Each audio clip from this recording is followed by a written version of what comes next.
say you're someone who's into different flags, and like you want a Confederate flag on your vanity plate. I hear some states won't allow you to get a Confederate flag on your car. That's correct. There was a recent Supreme Court decision just last summer where the Sons of Confederate Veterans wished to participate in this sort of designer license plate program that Texas had. And so the Sons of Confederate Veterans said, we want to put the Confederate flag on the license plate. And so now the Texas DMV is in a real pickle because a lot of people are saying that's very offensive and we don't want that. The way that a closely divided court got out of that pickle was basically to say that, well, we think that these specialty designer plates are really the speech of the Texas government and not the private groups sponsoring them. And since the First Amendment only prohibits the government from restricting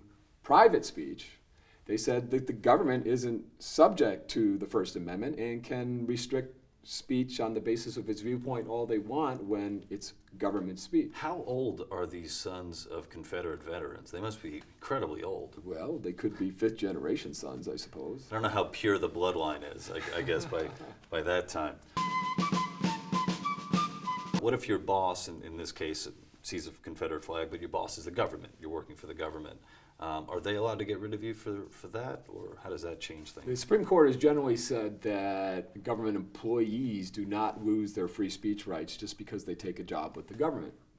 So they would have free speech rights, although the court has also recognized that if the speech of government employees impairs the functioning of whatever government agency they work for, that the government can then regulate that speech. So the question would be, would a Confederate flag sort of being shown by a government employee on their car or whatever, would it impair the effectiveness of the agency that they worked for? Now, if the person was a police officer, it probably would. Although there was a great case where a police officer did strip videos in his uniform.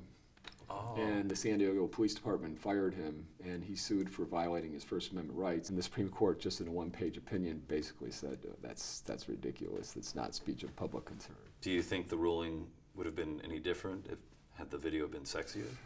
I don't think the Supreme Court justices would have been swayed by that. Thanks for watching, guys. If there are any scenarios that you're not sure whether they fall into the First Amendment side or being an asshole side or a little bit of both, be sure to mention them in the comments section. And make sure to subscribe to We the Internet TV.